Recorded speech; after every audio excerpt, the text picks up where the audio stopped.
Homophobia is anti-white. And let's not forget homophobia is also Jewish. Okay, I can't keep talking like that. This is the only public health advocacy program on the entire internet. This is Common Filth Radio, episode 102. Common Filth Extra, episode 31, available now on my Bandcamp page, commonfilthradio.bandcamp.com, and it is free this week. I don't have to talk about what I'm talking about on that show because it's free. Just download it. Do it. The test of time is a great measure of quality. And I read this article I'm about to read to you back in 2008. And the test of time, what do I mean by that? Well, it becomes more relevant than when it was originally written, as months and years go by. So again, I read this back in 2008, and I'm going to read it for you. I'm going to tell you where it's from after I read it. Again, written back in July 2008, which is about when I first read this. It says, I'm sipping a scummy pint of cloudy beer in the back of a trendy dive bar, turned a nightclub in the heart of the city's heroin district.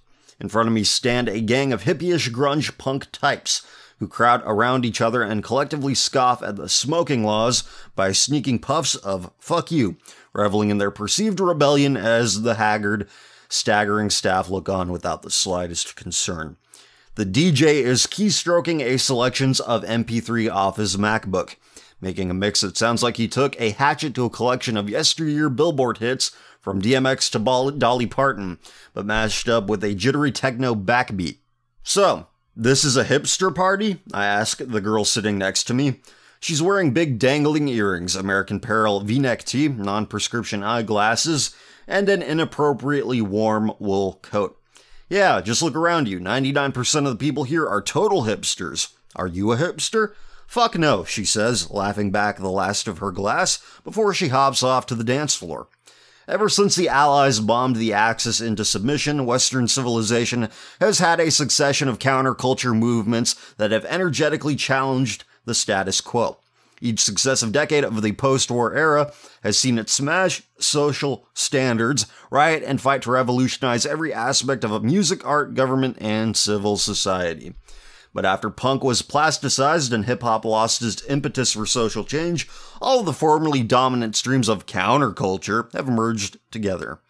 Now, one mutating transatlantic melting pot of styles, tastes, and behavior has come to define the generally indefinable idea of the hipster, an artificial appropriation of different styles from different eras. The hipster represents the dead end of Western civilization, a culture lost in the superficiality of its past and unable to create any new meaning. Not only is it unsustainable, it is suicidal. While previous youth movements have challenged the dysfunction and decadence of their elders, today we have the hipster, a youth subculture that mirrors the doomed shallowness of mainstream society. Take a stroll down the street in any major North American or European city, and you'll be sure to see a speckle of fashion-conscious 20-somethings hanging about and sporting a number of predictable stylistic trademarks. Skinny jeans, cotton spandex leggings, fixed-gear bikes, vintage flannel, fake eyeglasses, and keffiyeh, initially sported by Jewish students and Western protesters to express solidarity with Palestinians. The keffiyeh has become a completely meaningless hipster cliché fashion accessory. The American Apparel v-neck shirt, Pabst Blue Ribbon beer, and Parliament cigarettes are symbols and icons of working or revolutionary classes that have been appropriated by hipsterdom and drained of meaning.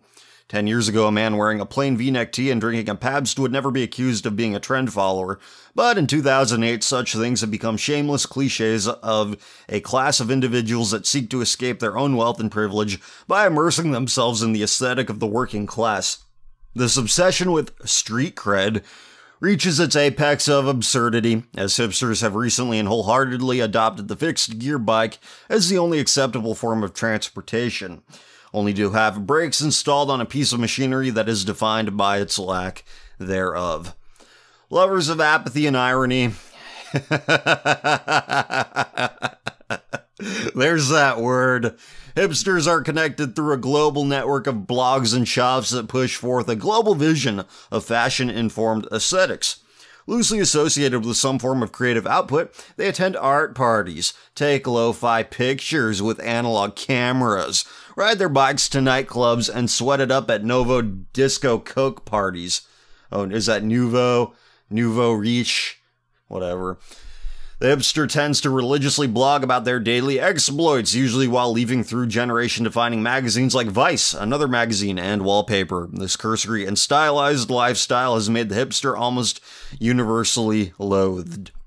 These hipster zombies are the idols of the style pages, the darlings of viral marketers and the marks of predatory real estate agents, wrote Christian Lorenzen in a Time Out New York article entitled Why the Hipster Must Die. And they must be buried for cool to be reborn. With nothing to defend, uphold, or even embrace, the idea of hipsterdom is left wide open for attack. And yet, it is this ironic lack of authenticity that has all allowed hipsterdom to grow into a global phenomenon that is set to consume the very core of Western counterculture. Most critics make a point of attacking the hipsters' lack of individuality, but it is this stubborn obfuscation that distinguishes them from their predecessors, while allowing hipsterdom to easily blend in and mutate other social movements, subcultures, and lifestyles. Standing outside an art party next to a neat row of locked-up fixed-gear bikes, I come across a couple of girls who exemplify hipster homogeneity. I ask one of the girls if her being at an art party and wearing fake eyeglasses, leggings, and a flannel shirt makes her a hipster. I'm not comfortable with that term, she replies. Her friend adds with just a flicker of menace in her eyes. Yeah, I don't know. You shouldn't use that word. It's just... ... Offensive? No, it's just, well, if you don't know why, then you just shouldn't even use it. So what are you girls doing tonight after this party? We're going to the after party. Gavin McInnes, one of the founders of Vice who recently left the magazine, is considered to be one of hipsterdom's primary architects. But in contrast to the majority of concerned media types, McInnes, whose do's and don'ts commentary defined the rules of hipster fashion for over a decade, is more critical of those doing the criticizing. I've always found that word hipster is used with such disdain, like it's always used by chubby bloggers who aren't getting laid anymore and are bored. And they're just so mad at these young kids for going out and getting wasted and having fun and being fashionable, he says. I'm dubious of these hypotheses because they always smell of an agenda. Punks wear their tattered threads and studded leather jackets with honor, priding themselves on their innovative and cheap methods of self-expression and rebellion. B-boys and B-girls announce themselves to anyone within earshot with baggy gear and boom boxes. But it is rare, if not impossible, to find an individual who will proclaim themselves a proud hipster. It is an odd dance of self-identity, adamantly denying your existence while wearing clearly defined symbols that proclaim it. He's 17 and he lives for the scene, a girl whispers in my ear as I sneak a photo of a young kid dancing up against a wall in a dimly lit corner of the after party. He's got a flipped out do-it-yourself haircut, skin-tight jeans, leather jacket, and a vintage punk tee, and some popping high tops. Shoot me, he demands, walking up, cigarette in mouth, striking a pose and exhaling. He hits a few different angles with a firmly unimpressed expression and then gets a bit giddy when I show him the results. Rad, thanks, he says, refocusing on the music and submerging himself back into the sweaty funk of the crowd, where he resumes a jittery head bobble with a little bit of a twitch. The dance floor at a hipster party looks like it should be surrounded by quotation marks, while punk, disco, and hip-hop all had immersive, intimate, and energetic dance styles that liberated the dancer from his and her mental states. Be it the head spinning b-boy or violent thrashings of a live punk show, the hipster has more of a joke dance, a faux shrug shuffle that mocks the very idea of dancing or, at its best, illustrates a non-committal fear of expression typified in a weird twitch/ironic twist. The dancers are too self-aware to let themselves feel any form of liberation. They shuffle along, shrugging themselves into oblivion. Perhaps the true motivation behind this deliberate nonchalance is an attempt to attract the attention of the ever-present party photographers who swim through the crowd like neon sharks, flashing little blasts of phosphorescent ecstasy whenever they spot someone worth momentarily immortalizing. Noticing a few flickers of light splash out from the club bathroom, I peep in only to find one such photographer taking part in an impromptu softcore porno shoot. Two girls and a guy are taking off their clothes and striking poses for a set of grimy glamour shots. It's all grins and smirks until another girl pokes her head inside and screeches, "You're not some club kid in New York in the 90s. This shit is so hipster," which sparks a bit of a catfight, causing me to beat a hasty retreat. In many ways, the lifestyle promoted by hipsterdom is highly ritualized. Many of the partygoers who are subject to the photobloggers' snapshots no doubt crawl out of bed the next afternoon and immediately re-experience the previous night's debauchery. Red-eyed and bleary, they sit hunched over their laptops, wading through a sea of similarity to find their own momentarily thrilling instant of perfected hipsterness. What they may or may not know is that cool hunters will also be skulking the same sites, taking note of how they dress and what they consume. These marketers and party promoters get paid to co-opt youth culture, then resell it back at a profit. In the end, hipsters are sold what they think they invent and are spoon-fed their prepackaged cultural livelihood. Hipsterdom is the first counterculture to be born under the advertising industry's microscope, leaving it open to constant manipulation but also forcing its participants to continually shift their interests and affiliations. Less a subculture, the hipster is a consumer group, using their capital to purchase empty authenticity and rebellion. But the moment a trend, band, sound, style, or feeling gains too much exposure, it is suddenly looked upon with disdain. Hipsters cannot afford to maintain any cultural loyalties or affiliations for fear they will lose relevance. Now, I'm going to stop right there and just let you reflect on how relevant that passage is to more than just the hipster. It's a byproduct of the politicization of everything, where everything's negotiable, everything's on the table, everything is up for compromise. But I will continue. And provide my thoughts at the end. An amalgamation of its own history, the youth of the West are left with consuming cool rather than creating it. The cultural zeitgeists of the past have always been sparked by furious indignation and are reactionary movements. But the hipster's self-involved and isolated maintenance does nothing to feed cultural evolution. Western civilization's well has run dry. The only way to avoid hitting the colossus of societal failure that looms over the horizon is for the kids to abandon this vain existence and start over. If you don't give a damn, we don't give a fuck, chants an MC before his incitements are abruptly cut short when the power plug is pulled and the lights snapped on. Dawn breaks and the last of the after parties begin to spill into the streets. Hipsters are falling out, rubbing their eyes and scanning the surrounding landscape for the way back from which they came. Some hopped on their fixed-gear bikes, some call for cabs, while a few of us hop a fence and cut through the industrial wasteland of a nearby condo development. The half-built condos tower above us like foreboding monoliths of our yuppie futures. I take a look at one of the girls wearing a bright pink keffiyeh and carrying a Polaroid camera and think, if only we carried rocks instead of cameras, we'd look like revolutionaries. But instead we ignore the weapons that lie at our feet, oblivious to our own impending demise. We are a lost generation, desperately clinging to anything that feels real, but too afraid to become it ourselves. We are a defeated generation, resigned to the hypocrisy of those before us, who once sang songs of rebellion and now sell them back to us. We are the last generation, a culmination of all previous things, destroyed by the vapidity that surrounds us. The hipster represents the end of Western civilization, a culture so detached and disconnected that it has stopped giving birth to anything new. You attempt to find authenticity, sincerity, in a culture and a tribe completely devoid of it. A tribe that has taken its social and cultural cues from simulations within simulations within simulations. A parody of a parody. Let's use one example the author of this article used. And by the way, this article came from Adbusters, a left-wing anarchist organization. Let's use the example of punk rock, something that's authentic, something that comes from the counterculture, something that comes from the ground up, like this author seems to imply. It was always a major record company creation. It was always a pre-packaged product for the disaffected working class. disaffected young people. It wasn't until the second generation of punk rock where the working classes actually started showing up and beating people up instead of pogoing and dancing ironically.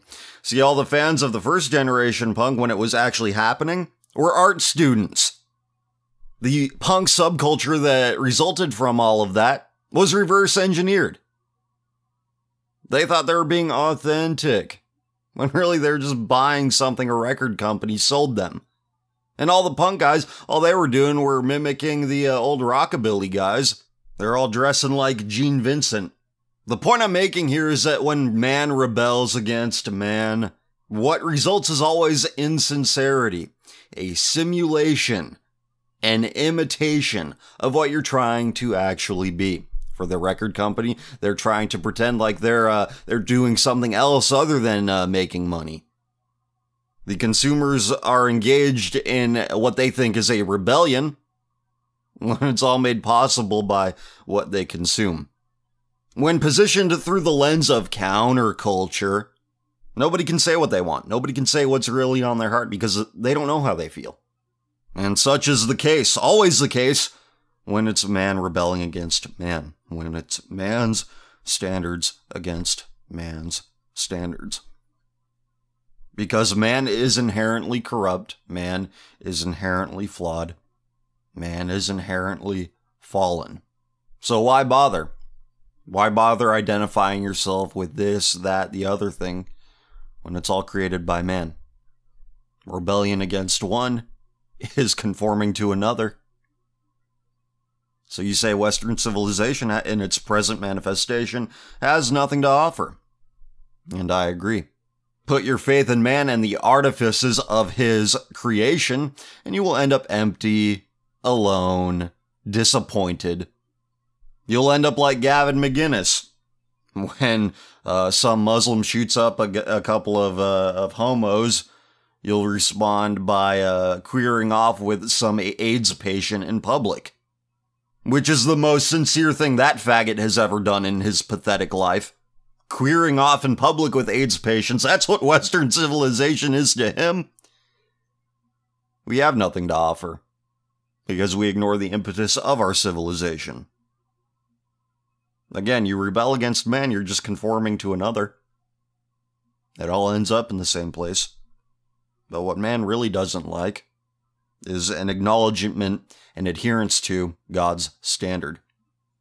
That's my biggest source of vitriol when I read and study the scriptures and talk about what I read and studied. People get very angry at that, no matter who they are, even though they seem to be white people most of the time. They get very angry when I acknowledge the existence of God. I say it's a good idea to obey God's law, the Bible. God's law is the antidote to man's insanity, man's corruption, man's fallen nature. Talking about the Bible is the last rebellion. And I say this because people get the angriest with me when I talk about it. Let's not forget what Christ said. He did not come to bring peace to the world, but he came to turn father against son. He came with a sword. And he also said he came to fulfill the law. God's law, not man. And it's very interesting that at a point when Western civilization has nothing to offer, it is at the same point when Western civilization has never been more hostile towards God's law. I'll read you another one from Adbusters, called Rejecting Modernity, written in July of this year. It says, thousands of young men and women who grew up in the West are giving up everything to commit themselves to jihad. These so-called homegrown jihadists are denounced as the disenfranchised and disaffected, lonely misfits and born losers who go from their parents' basements to posing in YouTube videos that shake the world. President Obama called them nihilistic, violent, almost medieval. Prime Minister Cameron called them warped members of a poisonous death cult. And it's true. Most of the jihadists are lost souls who cannot adjust to life as it has come to be lived in the West. But what is rarely talked about, what is taboo in our media, is that many of them are reacting with revulsion to the spiritual emptiness of corporate consumer capitalism. To them, life in places like the UK, Australia, Canada, and especially America have become a freak show. A world where it is perfectly normal for 1 in 3 people to be clinically obese, where 1 in 10 use antidepressants to get through the day, where the average net worth of a US congressman is $15 million, where celebrity sex lives bump dying child refugees out of the headlines in a matter of hours. For these jihadists, there is something irresistible in the self-discipline and sacrifice of radical Islam. From its rejection of alcohol, drugs, and cigarettes to its brutal fight for a higher cause. Wannabe jihadists may have no idea what they're getting into, but they are pretty clear on what they're running away from. The hollowness and meaninglessness of modern life in the West. After a spectacular 500-year run, the expansion of Western values looks like it is coming to an end. The long-legged Mac Daddy, Barack Hussein Obama, Barry Soetoro, and David Cameron call these people a nihilistic death cult. The same David Cameron who says that he wants to export gay marriage all around the world. The same President Obama who lit up the White House in the colors of the rainbow flag. There's a movie called Salo, or the 120 Days of Sodom. I did a segment in an episode of Common Filth Extra about it. The movie is directed by a sodomite. The story is based on one written by a sodomite. And there's a quote in the movie that says, "The act of the sodomite signifies the death of the human species." Now, they would know better than I, so I'll take their word for it. The sodomite is the most esteemed member of our society. Those who best signify the death of the human species, in all respects, moral, spiritual, physical, are beyond reproach. Death is the antithesis of creation. And the people at Adbusters wonder why we don't create anything. We don't create anything meaningful. Such is the result of generations of death worship. Western civilization offers many varieties of death. And this is a popular request in the last 24 hours. 12 hours ago. Okay. From the irishtimes.com.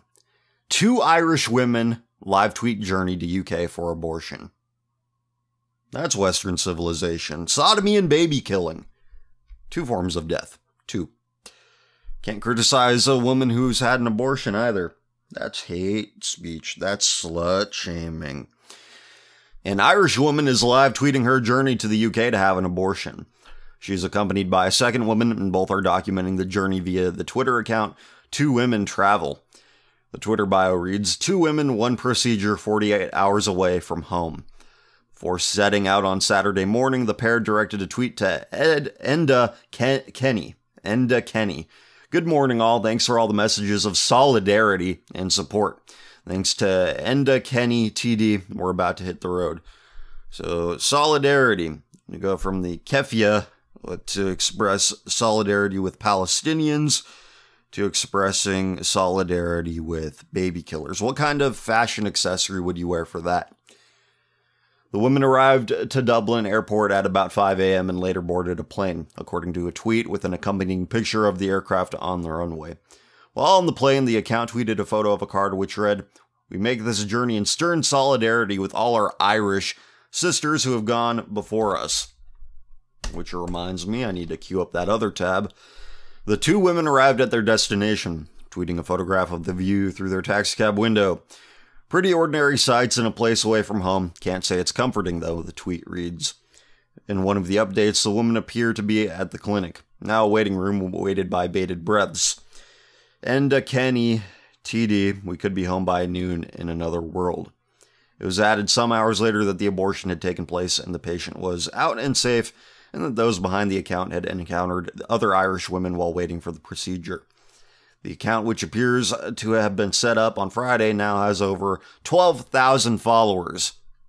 So I'm recording this on a Saturday, and it was made last night. By the time you hear this, it'll be even more, most likely. What else? US and UK television star James Corden tweeted this morning, "Today, 2 women travel, but you're not on your own in this. So many people are with you." So, the whole world, it seems like the whole Western world, all of Ireland, whatever. I mean, 63% of Irishmen and women voted to make sodomitic marriage the law of their land. The only nation on earth to do that through democratic means. So, from sodomy, institutionalized acceptance thereof, to the cultural acceptance and support of baby killing, infanticide. Ladies and gentlemen, this is a culture that it's not just dying, it deserves to die. Here you have it. Celebrities, common people, celebrating infanticide. Tell me why a society which celebrates the death and destruction of its most vulnerable deserves to exist. This Twitter account celebrating infanticide now has 21,400 followers. What is our culture all about? What is Western civilization all about? It's all about infanticide. It's all about sodomy. Everything decent we hate. Everything perverse, depraved, we love. We celebrate it. If you wish to board this sinking ship for the sake of racial loyalty, fine. I'm not joining you. I'm not putting my faith in this. Sodomy and infanticide, that's what every white nation glorifies and protects. And this is a fact. This is not my opinion. This is fact. I was asked a question about Mr. Rogers' Neighborhood, the old television show. And somebody, the question here says, to take a break from the degeneracy, how do you feel about Mr. Rogers' Neighborhood? This video of his speech is my favorite. He was a man of God, too.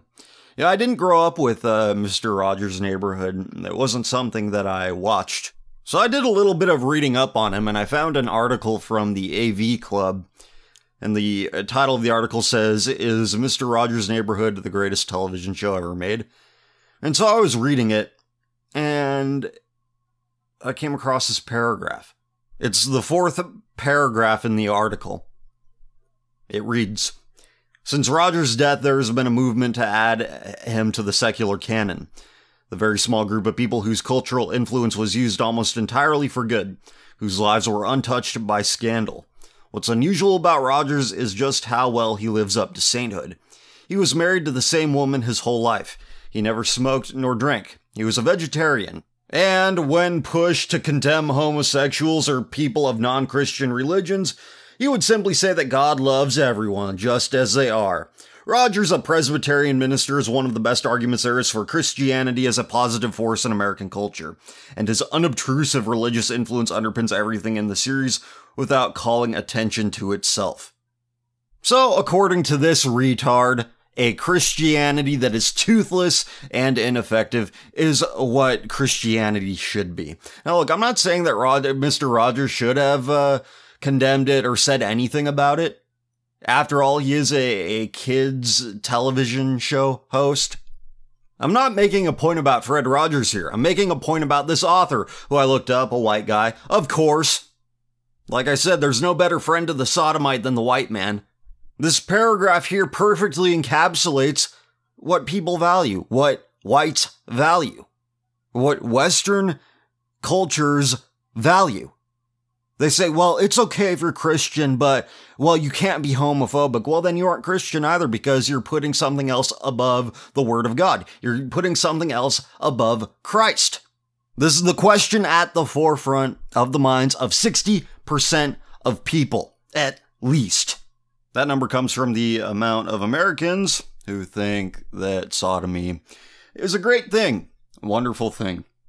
See, I don't hear too much about equality anymore. I don't. Which goes to show you their agenda all along. They're homosexual supremacists, that's what they are. Ireland, America, England. Everything must pay tribute to the sodomite. Even articles, retrospectives on Mr. Rogers' Neighborhood. What a big, steaming pile of shit we've become. How about this from Entertainment Weekly?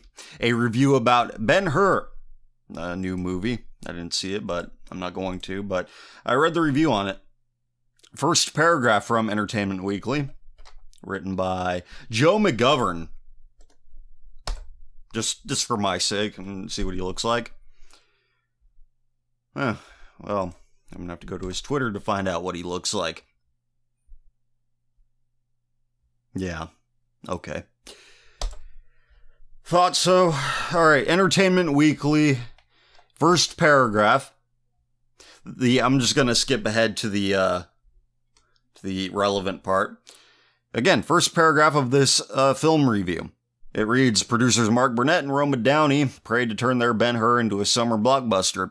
Yet, in exchange for those 30 pieces of silver, the movie is stripped of virtually any daring or kink. The classic 1959 version won 11 Oscars and retroactively has been noted for Gore Vidal's controversial screenplay, baked in obvious homoeroticism, which Vidal and director William Wyler concealed from star Charlton Heston. The best thing you'd say about this movie, or the second best thing, 11 Oscars, and also we tricked this evil heterosexual breeder into being in our gay Bible movie. Stupid breeder. And I'm supposed to be sad when these people get shot up in a nightclub, when they get thrown off of buildings. I'm supposed to feel sadness at their demise, even though they're walking demises. Walking, breathing, talking demises. I'm supposed to feel sad when anything bad happens to these people who hate my guts. Who hate the guts of any decent, straight and narrow person. Modern day Western priorities. You can pry my cummies from my cold dead hands. You're already dead. The coroner just doesn't have the guts to declare you as such. But I do. What you've been saying recently is that some people don't have souls. While this is a provocative, rhetorical framing of the core of what is wrong in so many people's hearts, I think it's inaccurate to say that people lack souls. Your criticism of the psychology of people who think they have no soul for God to judge is so accurate it would be a shame to muddy the waters by saying that some people have no soul. I think it would be more correct to say that sinners are disregarding or abusing their souls, and that there has to be a better phrase for what you usually mean when you say soul. Initiative grounded moral foundations, standards in general, and the conception of a meaning to life beyond the immediate and the physical. Every human being is endowed with a soul when they are created. It is the part of them that survives the death of their physical bodies. If people did not have souls, they could not be punished after death or redeemed before it. If we conceive of people, even our enemies, in opposition to God's law as not having souls, then logically the way to deal with them is to destroy them physically rather than waste the physical matter in our lungs on trying to convert them. This seems to me contradictory of the idea that Christians should love our enemies, try to convert people to the faith, and it seems to be a judgment of another person that humans aren't fit to make. Seeing as we cannot see into a person's essence and judge if God gave them this thing called a soul, just as we cannot predict the future and whether sinners will repent or not, the whole idea might as well be called Schrodinger's soul, due to the subjectivity and uncertainty it introduces into the very basis of the ideas of personhood, morality, and God's judgment and creation. You might think I'm overreacting or I'm missing the point by miles, but I don't get this idea of the besouled versus the human creature where such a thing is absent, or how it makes sense in light of Christian belief in general. Saying that certain people don't have souls is what our enemies do to justify evil against the unborn, the disabled, and races that are darker and less faggoty. People say other people have no souls because they want to devalue their lives to those of animals, so they can be killed or degraded for convenience. Conversely, it is because we believe other people to have souls that we refrain from abusing them and instead offer them charity and the offer of forgiveness. people having no souls is also what people like Peter Thiel and Christian Verkness, whose Psychology's You and the original comment are so excellently analyzed on Common Filth Extra, tell themselves about themselves, and is at the core of their worldview. The fool says in his heart, there is no God. I admit I'm no theologian and I might be wrong, and I, like so many others, owe a spiritual debt to you. But have you properly thought out the implications of the idea that some people have no souls? Even if you're using this phrase rhetorically, and it has failed to breach the impenetrable wall of autism, well, you're not autism, don't worry. You're not autistic, don't worry about it. It appears to be an erroneous position on a very important topic, and if so, using it would be so similar to the ironic meme posting you've rightly called Chan Fags out on before. Cheers anyway, God bless your soul. P.S. On a more mundane note, what are your thoughts, experiences with regards to e-readers? I'm considering buying one because they seem to be very handy and reduce the weight and bulk of having a sizable library to draw on, and public domain books are often free in digital format. From Romans 1, starting at chapter 24, verse 24, chapter 1, verse 24. Wherefore God gave them up to uncleanness through the lusts of their own hearts, to dishonor their own bodies between themselves, who changed the truth of God into a lie, and worshipped and served the creature more than the Creator, who is blessed forever. Amen. For this cause God gave them up unto vile affections, for even their women did change the natural use into that which is against nature. And likewise also the men, leaving the natural use of the woman, burned in their lust one toward another, men with men working that which is unseemly, and receiving in themselves that recompense of their error which was meet. And even as they did not like to retain God in their knowledge, God gave them over to a reprobate mind. God gave them over to a reprobate mind. God gave them over to a reprobate mind. It's like a driver's license. After 1 DUI, 2 DUI, 3 DUI, I don't know how many. I don't know how many driving under the influences it takes for your license to be permanently revoked, but it's kind of like that. You keep doing it, you keep doing it, you keep doing it, and God says, you know what? No more. You're done. Your soul is revoked. You will be treated accordingly. You will be treated by the righteous accordingly. Because your soul is not yours to abuse. Why do we feel pain?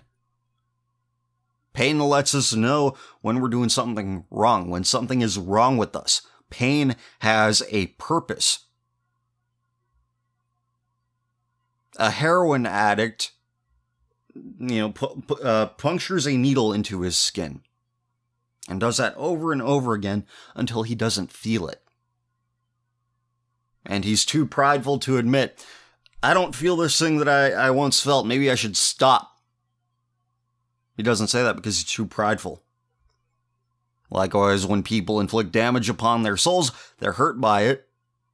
They're too prideful to admit, I did something wrong, I'm not going to do that again. So they double down and keep doing it. They keep doing it and doing it and doing it. Over and over and over again. Love, again, is telling somebody right from wrong. Love is, hey, quit doing that. You're doing it wrong. You're doing evil, wrong things. That is love. That's how God expresses his love. But you can't give love or anything to that which will not receive it. At a certain threshold, you have to have that threshold where once you reach it, you say, I can't do anything anymore. And you leave them alone with their reprobate mind. You leave them alone in their spiritual void to prevent damage to yourself. As for e-readers, I don't know. I don't have one. Every book I end up getting, I get in paperback or hardcover. I don't know. At a certain point, I guess I would get one just to cut down on the amount of space they take up. But no recommendations. You're going to have to find somebody else to give you advice on that one. So mine would be worthless. Hello, CF. Quick question, or one question in two parts. Do you think Westboro Baptist Church is evil? Do they preach a distorted view of biblical teachings? The author of this video, in discussing evil, war, and Christianity, imply that Westboro Baptist Church are. What are your views on the Christian defending themselves using force against an attacker who may seek one's death or one's family's death? By the way, I can't hear an alternative podcast these days without Common Filth being referenced. You're certainly influencing and inspiring online culture. God bless. Well, it doesn't feel that way, to be honest with you. I mean, I'm influencing people to flood my Twitter mentions with garbage. Or my email. I got this email that says, dude, your obsession with homosexuality is getting out of hand. Just come out of the fucking closet, or closest already, you hateful piece of shit. The closest. From a cum-guzzling homosexual atheist. Really nice email. I like receiving emails from my wonderful fans. And that's not the only one. That's not the only one at all. You know, most whites have high time preference, so they like to use Twitter. They like to use Twitter to send me rape threats, messages like that. Very kind people, as you can tell. As for Westboro Baptist Church, some people have sent me information regarding them, how some of their teachings are wrong, and not the ones that are homophobic and bigoted. But nobody pays attention because of their inflammatory activities, their public profile. Nobody wants to know what they actually teach. So I don't really care to discuss it or research it beyond what other people tell me, and these are opinions that I trust. But you received some comments here, which are nice. I'm not going to read them here. They're good, informative, but it would just be too long. And I'm a little short on time this week. Yeah, God bless you as well. Thank you for the questions. Is long hair bad for men? As in, unchristianly, not as in unhealthy. It seems from my literal interpretation of this, 1 Corinthians 11:14. It says, does not the very nature of things teach you that if a man has long hair, it is a disgrace to him? New International Version. Seems like it is. And I'm going to read these comments you got here. I'm going to read these comments you got here because they're really good. It says, one victim imperialist says, it's not merely an issue of hair length. Other writers in that time and place write about men letting their hair grow long and dressing it up in braids and such, and this being a social problem. The point the Bible is making is that men should behave as men are expected to, and they should not deliberately feminize themselves. To do so is shameful, and it blurs the boundaries between male and female. Generally today in the West, long hair in and of itself isn't feminine unless you put ribbons in it or something, I guess. And the next one says, I try to avoid being one of those over-contextualizers, but part of the Nazirite vow says in number 6:5, all the days of his vow of separation no razor shall touch his head. Until the time is completed for which he separates himself to the Lord, he shall be holy. He shall let the locks of hair of his head grow long. So it seems that what Paul is saying is more than simply about the measurable hair or measurable length of one's hair. So yeah, hair is another one of those culture contextual things. All right. Nowadays, when I hear about these high and tight haircuts, whenever I see it, I just think Macklemore. And when I think of him, I think faggot. He's a faggot. So don't worry too much about it. Don't think of religion or Christianity like an atheist does. People who think like, oh, you touched your penis in the morning? That means you have to do 5 Hail Mary. That's how they think it works. That's how other people think it works as well. So yeah, long hair, least of our concerns. You touched on this topic a little bit in episode 101, but I'm curious as to what your personal beliefs are. Are you a young Earth creationist, an old Earth creationist, or a theistic evolutionist? I'm ism that, ist that. I'm not in anything. People who fixate on the age of the earth are scoffers. They're looking for any reason to dismiss the undeniable moral teachings of Scripture. Who cares how old the earth is? It's stupid. Moral and spiritual truth are not contingent upon the age of anything. Take people, for example. What's wrong at age, 19, 20, 21 is wrong at 70, 71, 72. Right and wrong transcend time and space. So whether the Earth is 6,000, 60,000, 600,000, 6,000,000, 6 quadrillion, whatever, still doesn't change right and wrong. Dear CF, a few weeks ago you received a letter praising Serbia and all its virtue, including an orthodoxy or bust mentality. I have some objections to that. Serbia has a din-do-nuffin historiography that has to view everything else in the worst light possible. The division between Serbs, Bosnians, and Croatians is based on the Ottoman system of dividing up peoples by religion, resulting in a pretty homogeneous population being divided by Orthodoxy, Islam, and Catholicism. And so nothing but bile and hatred to the dividing factors that led to those mountain niggers and coast niggers astray from the one true path from being real Serbs. Serbs to murdering and raping themselves through hordes of Bosnians and Croats in Srebrenica, I think, and the Red Terror after World War II, which to this day is excused by the hairs of Stefan the Mighty. I'm not trying to shit on Orthodoxy either, coming from somebody who considers to convert since the Bishop of Rome lost his mind, and Catholic and Orthodox having the same theology. But differing rites and heads of religion seem like a fair choice. This being said, that the Poles' religion is Orthodox in everything but name is simply delusional, since they follow the Bishop of Rome and the Roman Rite. This idea stems in Slav equals Orthodox and Germanic equals Western. Go tell a Pole that he's Orthodox and he will unleash the wrath of 1,000 winged hussars on you.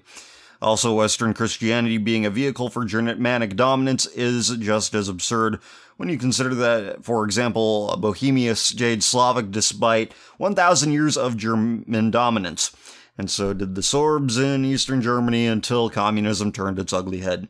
In that case, Catholicism even served as an umbrella, when almost all Protestant Serbs gave up their identity and adapted whatever abomination of a culture the GDR bore, turning the majority Protestant Serbs to majority Catholic population in Germany to this day altogether. Is that, you're spelling it Sorbs, S-O-R-B-S. Is that the same thing as Serbs? No, whatever. It's fine. I can follow it. The whole idea of Serbia being this bulwark gave me a chuckle, especially after reading the article that the nationalist prime minister of Serbia introduced Joe Biden, who supported the bombing of Belgrade, as a friend of the Serbs, which is about as absurd as the nanny of the Arab world. I have to call our chancellor saying that the recent terror attacks have nothing to do with the refugees. I'm very well aware it's hard to defend Catholicism in this current year of ours, but I just find it unfair to say the least, that you take something from a country that has the appearance of a little bit more virtue than the decaying West without the slightest grain of salt. Thank you for all your work and God bless. Well, I'm going to pull this up. This would be a good time to mention this.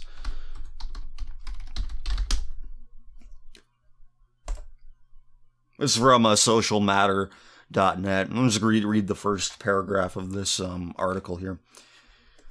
Socialmatter.net, a letter to Ukraine by Mark Yuri. Lucky Ukraine had its first ever successful gay pride parade back in early June. More than 1,000 LGBT marchers were joined by Western diplomats and politicians, including Britain's lesbian ambassador to Ukraine, protected by a regiment of 5,500 Ukrainian police officers. Every gay demonstrator, local and foreign, was protected by 5 policemen. Yeah, so, I mean, Eastern Europe, it's, there is a buffer, there is something there is some point of resistance they feel towards a sodomite colonization. But like you said, it's, some people are capitulating, unfortunately. Some people are accepting this colonization. So, you know what, I don't like anybody, really. I like individuals belonging to certain holes. I like them because, they send me a lot of informative stuff, like yourself. So it's individuals I like. It's very hard to find a collective of people to like. Lots of people get angry at me for focusing on Western and Northern European depravity. Well, now Eastern Europe's getting it too. A lot of people think that's anti-white for stating truth. To say my race right or wrong, or my nation right or wrong, I'll always prioritize those things or both of them. It's dishonest. I wouldn't accept treachery and depravity from anybody else. So I'm not going to do that for my own. I'm not going to accept that from my own. I wish more people felt the same way. I think Coolsville sucks. Sorry, just had to give the Pills crowd some more fuel. Congratulations on Common Filth Season 2.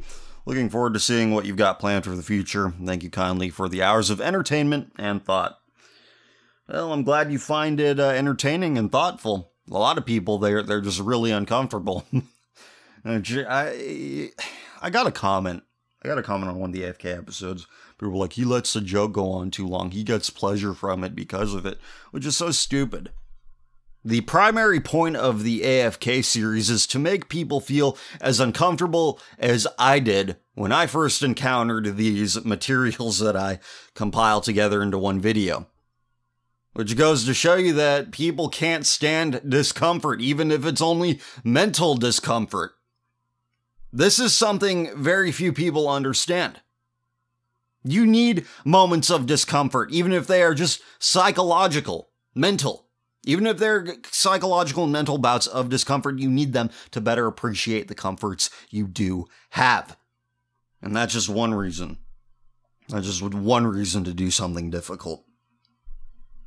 You know, everybody just wants banter. Everybody just wants funny ha-has. Very few people want the truth. Very few people want to look at unfiltered chaos and sort it out for themselves. Figure out why it's wrong. Listening to their moral reflexes. Use it or lose it. If you don't use your moral reflexes, you will lose them. Hello, CF. I have listened to your episodes irregularly since last fall, but earlier this summer and within recent weeks I have listened weekly. It's my first time commenting, and I would like to thank you for the words you speak in your episodes, as they give me material for my move from secular agnostic confusion to the Christian faith. I converted to Christianity at the beginning of this month. Never before in my life have I been religious beyond the New Thought Church I occasionally visited with my mother in my youth and early teenage years. I thank God for the fact that my upbringing church was not a cult, but only a center of non-devout, I'm spiritual but not religious people following New Age pseudoscience and secular humanist theology. My peak retardation point occurred in the first 3 months of 2014 and featured what you would expect when a socially isolated, emotional teenager first meets the modern sociological concepts of transgender identities in a group of that same church preaching degenerate moral values. The time from then until now remains turbulent, but I'm grateful to God that I went to a boarding school in that third month of 2014. Lest I remained in that situation and endured the spiritual, mental, and physical corruption wrought by relationships with people with Tumblr accounts and demisexual sexual identities. Boarding school did not convert me to Christianity, and it failed to demolish my corrupt ideas of sexuality or gender. However, it removed me from the previously described situation in almost all of the remaining days of 2014. I almost devoted myself to the same lifestyle when I returned home, but thank God I entered a period of questioning my held political beliefs, as that distracted my thoughts and provided me a new lifestyle containing thought and self-reflection. I went from my libertarian beliefs held since 2014 to the alternative of a slow rightward drift following my searching of sites like Reddit, YouTube, and eventually 4 and 8 for political discussion. In this time, which ranges from spring 2015 to this summer, I studied arguments and morals and came to the realization that political arguments concluded from Enlightenment ideals are baseless at the first principle level and provide no encompassing set of principles guiding everyday life. I started watching your videos in this time period and eventually adopted the Christian faith out of acknowledgement of absolute morals as a life necessity and a newfound hatred of morals based in the material world. I have forsaken the New Thought Church, repented of a number of my previous habits, and began searching for churches a week and a half ago. I've been to 1 Catholic and 2 Orthodox services, and while I have not learned much of Christian denominational politics, I know that the fruit-bearing life of Christ is the way. God bless you, CF, and I pray that your listeners and you are led to righteousness. God bless you as well. Thank you for the very interesting story. That is one incredible story. I have pity and disdain for your mother for being such a poor shepherd of her flesh and blood. But somehow it's working out for you. You have to keep working at it. It's not said and done. You know, it's not like you're on the automated path right now, but it is something you have to consciously work at, avoiding the pitfalls the world installs and keeping focused. But I have nothing to add other than keep it going. Keep working at it. Keep doing what you're doing. You're on the right path. And thank you for taking the time to share that with us.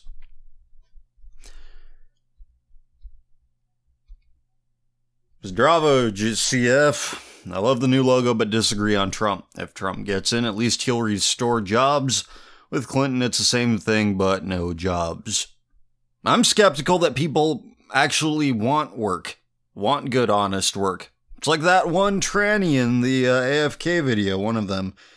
In one of the episodes of AFK that I put together, he says, oh, I want a job. I want something to do with my time. And then he says, no, I don't really want something to do with my time. I just want to play Skyrim all day. That's what he said.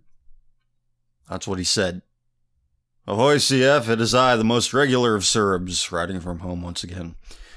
Oh, how great it is to hear your voice after 2 weeks of absolute chaos in the world, and right before midnight, too. Today's topic will be a bit of everything, mainly love. As far as I understand, there's a lot of commenters who are alone in their life here on Earth, and who knows how many more are simply here to observe or rather listen. As I said in the comment I made last episode, it is God preserving you from certain emotional demise and distress.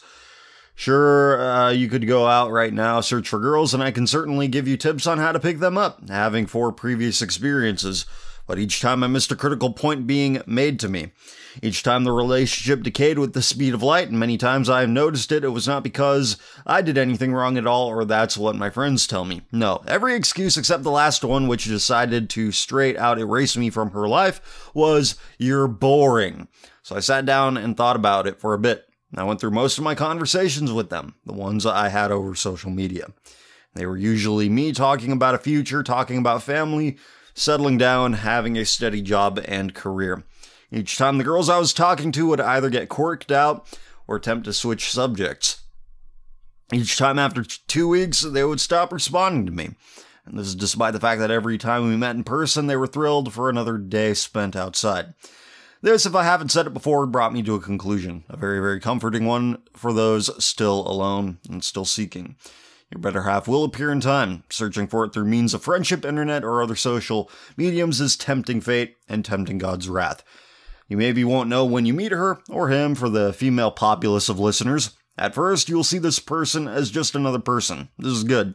As we're animals who socialize, it would be your duty to socialize. If your gut feeling is saying that's the one, explore her social and religious views. If she doesn't go to church, citing excuses such as I don't have time or the best one, I think it's weird, remove yourself from the area immediately. No excuses. She could be the goddess of love and fertility herself, but if she doesn't have loyalty to a force beyond herself, a force so mighty one can feel it through prayer and purity, then I'm sorry, buddy, she won't be loyal to you either. Same goes for the men. If he isn't loyal to his views, which he proudly acclaims to be righteous, rather focuses on weed dude and having fun every Friday with a bit of this and that, if he doesn't believe in God, he won't have a reason to believe in consequences which come after adultery. In other words, steer clear from atheists and pseudo-believers, for they only bring flexible grief and pain upon those they approach. Political girls? Even worse, they don't admit it, but they are pretentious women who've bored each and every Chad who could provide them with a rod. So they decided to use their bait in rivers you reside in, the esoteric Trumpists. I mean, I cannot blame any single one of you. I like pale wearing all black silent girls who know a thing or two about the world and allow you to have a conversation with them, but that's all they'll ever be, friends. They don't speak these things because they believe in them. They speak because they have to, lest they continue life alone without enough cock. So, if you've ever even considered dating a girl, your first question to her should and must be, have you read the Bible? If she says no, carry on, cut yourself off the hook, and find another pond to reside in. Sure, you might think that there aren't many girls in the church, but let's face it, coincidences do not exist. God leads one to another, souls meant to be together. So believe and pray, and in turn God shall grace you with a partner in this life and in the next. Another thing I wanted to say was, here in Serbia, when we greet each other, other than with swears and cuss words, we usually do the following. The greeter says, God helps, and the greeted responds with, God help you. This bestows a blessing upon both parties in a very interesting matter. So CF, without further ado, God helps, sleep well tonight, the loneliest are the purest. God help you, friend, and it's a good post here that you have here. Good advice, solid advice. It's better to be alone than to invite the company of snakes. It's that simple. And, loneliness might seem to be a struggle, but, it's not one that I'm intimately familiar with myself, but I get it. I have been lonely before, not so much anymore. But, again, just keep in mind, your company is a lot better than the company of a snake. Even if you do feel lonely. But there are feelings worse than loneliness. Believe me on that one. Hello, CF. I've been listening to your radio show from your 100th episode and currently going down the list.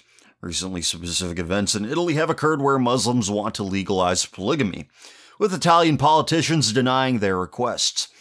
I watched one video on Russia Today with an interview with a Muslim who is for legalization of polygamy, and I decided to scan the comment section for some opinions on the matter. It seems that quite a few comments were opposed to polygamy, as in turn with Islam and the refugees. However, quite a few atheists use the situation to instead use this as an example for religion being bad, mentioning how the Bible contains acts of polygamy. I'm not too far into the Bible, as I just started reading it, so I'm unaware of anything in the Bible being pro-polygamy. I just wanted to ask this. What is your opinion of polygamy? Do you think it's okay, or are you strictly in favor of monogamy? Would you say it would hurt the family more if it contained 3 wives/partners, or would it have no impact? Thank you, and may Yahweh bless you. The people who say Bible has incest in it, therefore it promotes incest.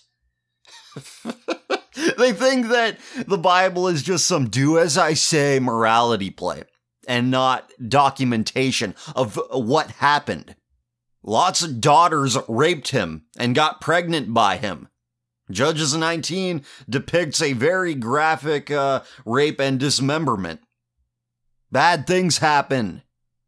The Bible's not a Disney movie. But that's what people think it should be. And that's why they say, well, it's pro-polygamy. Good comment here that you received, good reply. The Bible contains acts of polygamy because the Bible depicts the lives of a gigantic number of sinners.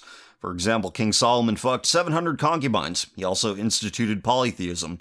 Neither of these things are good, but the Bible mentions them because Jews, unlike white nationalists, are able to admit when their race fucks up without saying that some other race was really the one responsible. Well, the pre-synagogue of Satan Jews, at least.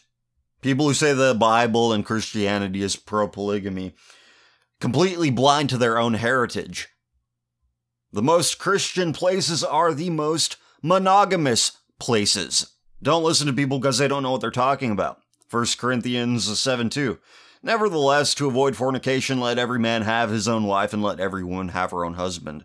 Deuteronomy 17:17. Neither shall he multiply wives to himself, that his heart turn not away. Neither shall he greatly multiply to himself silver and gold. 1 Corinthians 7. Oh, I already read that one. 1 Timothy 3:2, a bishop then must be blameless, the husband of one wife, vigilant, sober, of good behavior, given to hospitality, apt to teach. Mark 10:17, for this cause shall a man leave his father and mother and cleave to his wife. Mark 10:8. Yeah, Mark 10:7, that was the previous one. Mark 10:8, and they twain shall be one flesh, so then they are no more twain but one flesh. Leviticus 18:18. Neither shalt thou take a wife to her sister, to vex her, to uncover her nakedness beside the other in her lifetime. 1 Timothy 3:1-16. Well, I'm not going to read all of that. But you get it. God is very pro-monogamy. That's how we ended up with it in the first place. Because he said, yeah, monogamy is a good idea. Do that. Some people, I swear. God, this is a long one. Okay. I've been reading Karen Armstrong's A History of God for class, and it just made me even more scornful than normal. The author paints a truly wretched picture of the degeneration of Western theology, despite herself being a let's be tolerant style liberal. Although Westerners never really got Christianity like the Orthodox did, our autistic language games regarding God, yet another racial character flaw we project onto Jews, were at least able to stem some forms of degeneracy. But then came the religion of the heart. In the religion of the heart, doctrines about God were transposed into the interior emotional states. Thus, Count von Zinzendorf, the patron of several religious communities who lived on his estates in Saxony, argued, like Wesley, that faith was not in the thoughts nor in the head, but in the heart, a light illuminated in the heart. Academics could go on chattering about the mystery of the Trinity, but the meaning of the doctrine was not the relations of the three persons to one another, but what they are to us. This emotive type of spirituality had also surfaced in the Roman Catholic Church in the devotion to the Sacred Heart of Jesus, which established itself in the face of much opposition from the Jesuits and the establishment, who were suspicious of its frequently mawkish sentimentality. There's no resemblance between this Christ and the abrasive figure of the Gospels. In his whining self-pity, he shows the dangers of concentrating on the heart to the exclusion of the head. Concentrating solely on Jesus the man, such a piety is simply a projection which imprisons the Christian in a neurotic egotism. It excoriates this kind of belief further, but that's the essential gist. Love is love. It's not just a misreading of the Bible, it is a form of wishful thinking and escapism grown to the point of idolatry. But the problem is not just love is love, that is just a subset of it. The problem is that these people focus entirely on the passion and not the teachings of Jesus, which spreads all across the political spectrum.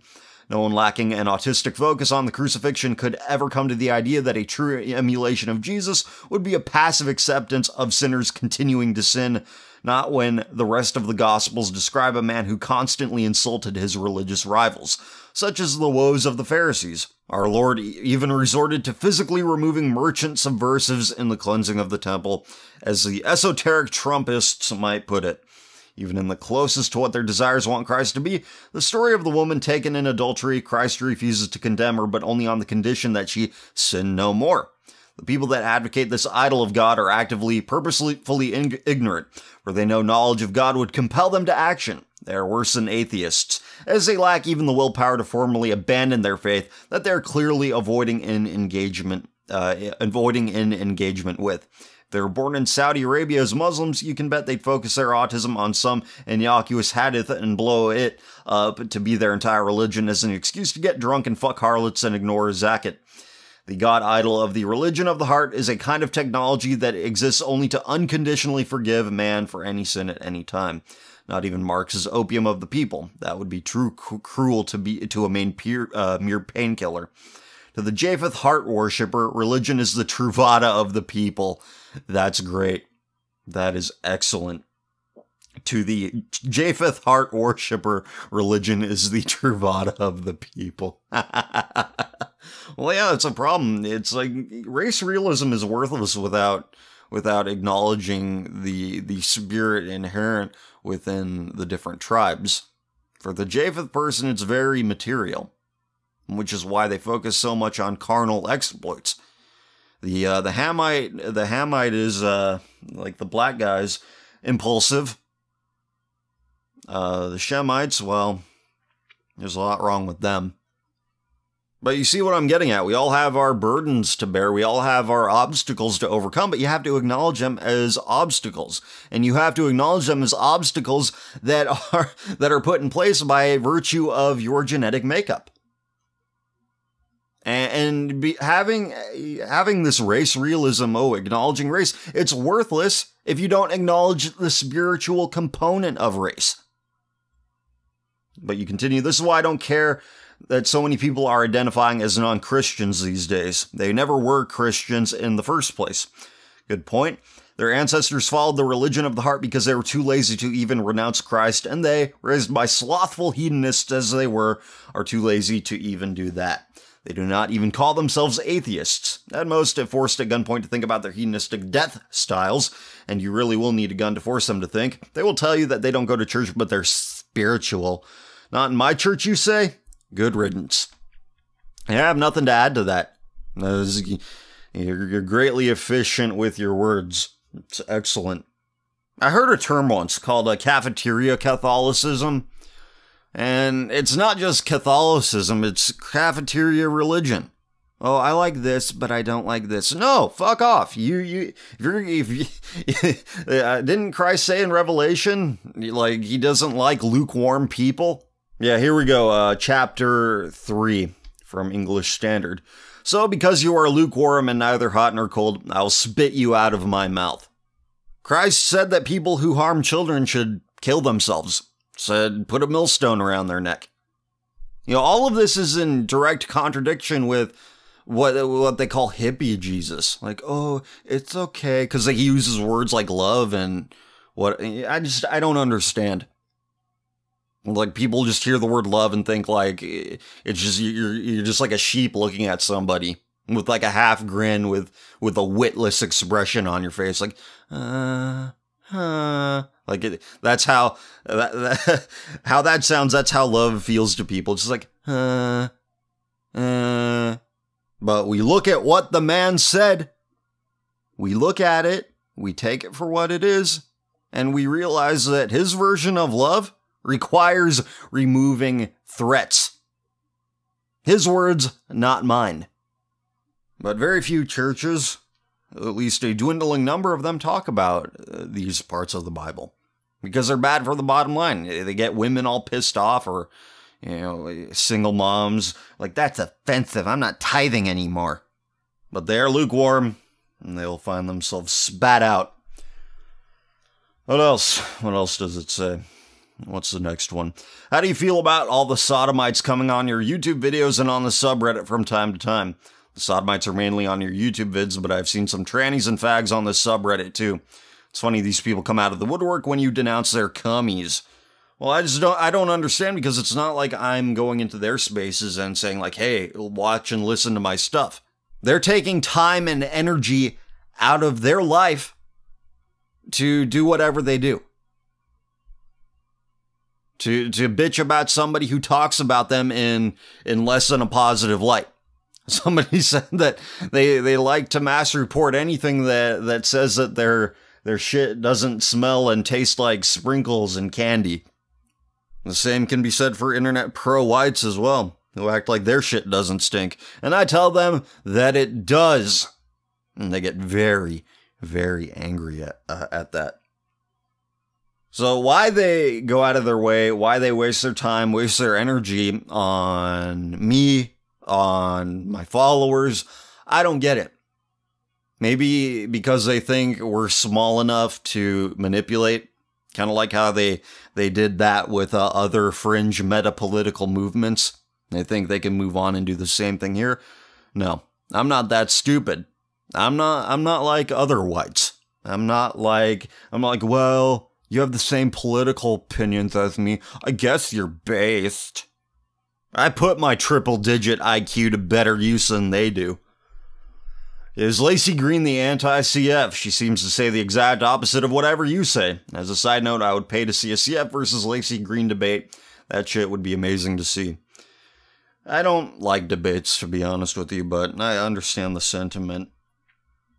I just don't. I prefer monologue. Because in a debate, you're always trying to find that one angle where you poke at it and it's like, you're wrong. You said this word instead of that word. You're wrong. No, I'm not doing that. But Lacey Green is a reprobate whore, and she will enjoy an eternity in hell. Jews rock. Hey CF, many thanks for your words of advice. I've taken them to heart and will try to focus on finding Christ within me. I hate to say it, but I feel at ease knowing I'm not the only one who struggles with vice. I know many people who do struggle with them, but actually hearing it come out from their mouths makes me feel not as bad and hopeless. If my friends can't see what they're doing is wrong, then they shall reap as they sow. But I will take no part. I've always been an introvert and prefer my own solitude, which funnily enough probably kept me clear-minded enough to see God in your words and to turn to his ways. You can distract yourself with thousands of fake friends at fun parties, but you can never fill the spiritual void in your soul. Also, many guys at school are all anti-SJWs. Girls are A-okay with everything that causes degradation of the spirit, no exceptions, sadly. And of course, all of them, save for a few friends, are totally on board with all other deviants like sodomy and sexual perversion. And since I'm still in high school, I get to see all that SJW stuff about multigender and privilege, etc. being taught to younger generations by our teachers. Anti-SJWs can go on how there are only two genders and that gay, straight, and bi are the only sexualities, but they will be the next generation on the chopping block, being snarled at for not being accepting of diversity quotas for black, Asian, gender fluid, gay, binaries, or whatever insanity comes up next, and their hedonism, weakness, and apathy will probably keep their thoughts occupied till they grow old and see the world they have let happen. And well, they'll belong to it. Misery loves company. They'll be miserable in what they have reaped. So they won't notice it. They won't notice the degradation because they will be a part of it. They'll be woven into the broken tapestry. Decent people, however, they take a different perspective. They'll find themselves incompatible with the world they find themselves in. And those people are blessed. They really are. And it will continue on until the human race's degradation leads to the loss of all morality and spirituality until God comes down and righteously puts judgment on man. But they will never understand it as they go about worshiping their new gods, man and machine. Only Christ can save them, and if they reject him, then they must face the consequences of their actions. Anyway, since I don't currently have any questions or thoughts this week pertaining to life, issues, or philosophy and whatnot, my question is, have you heard of a YouTube channel by the name of Adam T.C. Wallace? The guy has a lot of intelligent views on modern life and how we've lost touch with our spirituality, with God, in connection with those of the same people. He is aware of you, but thinks you're too bleak for people, which I disagree with because the depressing parts of your videos are what led me to trying to escape that void and find hope through Christ. But I understand his opinion. Anyway, here's a channel link for you to check it out for yourself if you feel like it.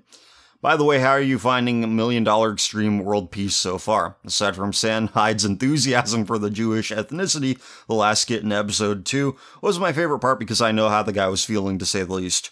They've really outdone themselves, and now I'm hyped for episode 3. Episode 3 was definitely a blast. Didn't know you had a hand in helping make the show, CF. Yeah, that would be cool, I wish, but if I had any say in it, I would have left out the clips of the dudes queering off, the hairy dudes queering off with each other. But yeah, the end skit of episode 3 of World Peace did remind me a lot of the long segments I used to do about the teaching profession. So yeah, it's a good show. They're doing a good job over there, and I hope they get a second season. Maybe you could give us your thoughts on the latest episode every week. Regardless, the ride only gets better from here. And AFK episode 6 was depressing as always, but necessary as always. Keep up the good work, and thank you for all that you do. Well, like I said, AFK episode 6 is designed to make the viewer feel exactly how I feel. Because a lot of the clips in the videos are things that I downloaded like a year ago, 6 months ago, year and a half ago. Things that I collected. A lot of them aren't on YouTube anymore. And it's difficult. It needs to be presented in a difficult way. That's how I'm doing it. That's how I'm going to do it. And, you know, it's an experience. You're not supposed to feel good at watching them. Was that other part about Adam T.C. Wallace? I haven't heard of Adam T.C. Wallace up until this point. Good to know that people are familiar with my work, and, you know, I'm sorry that people find it bleak, but you have to understand, a lot of people place their faith in man. Most people do place their faith in man, and I expose why that is a folly. I expose why that is dangerous. I expose how depraved and corrupt man really is. You see, women, they say, like, even if they don't say it, the strength and weakness of a woman is that they see good in everything. They see the good in everyone. Whereas with men, we're a little bit more cynical. And when it comes to what man values, what man forces upon the culture, what man puts in his heart, we need that cynicism because a man cannot continue on as he is unimpeded. And if I'm the only one calling him out, calling humanity out, so be it. Hello CF, hello everyone. I listened to a late radio show in which the host joked about black and with magicians and other occultists. Oh, black magic. But there was also some other topics to be heard. So one night the guest was a prostitute. She was also in the porn industry. She started as a makeup girl, but that very fast evolved to sucking cocks. Like, degraded. She was happy to do it because she was earning more than before. That was not enough money for her, so she started filming with dogs and sucking off horses. She was joking and smiling about it like it was a fucking picnic. Very soon she found another source of money, pissing in the mouth of politicians who were paying her up to 800 euros. 800 euros. The shocking thing about all this is her laughter, like she was trying to make it look normal and fun, like a job. But the laughter was like from a man who is going to lose his mind. Almost like she was forcing herself to do it. A creepy fucking smile. So this is in Europe. This is in Europe. This is in Europe. Or is this, are you converting? Regardless, it's happening in the West. 800 euros for pissing in the mouths of people. And you think voting is going to fix these problems? Oh, the only problems worth caring about are problems you can vote on. Oh, I understand. Yes, I am that stupid. Does anybody say like, oh, so-and-so won the president? See, let's have a baby now that the politician we voted for won. Fucking nobody. Nobody has said that. Politicians can't fix this. Politics can't fix this. Zdravo, how was Tupac this week in Belgrade? He's hanging out with Harambe. And Kurt Cobain and Elvis, too. And Jimi Hendrix and Jim Morrison. Am I forgetting anybody else? What is your opinion on Pastor Anderson? That's about it. You mentioned his friend Jimenez, but not him. A lot of people recommend him to me. I watched a couple of his videos this week. He's good. He's good. That's all I'm going to say about it. He's good. I was I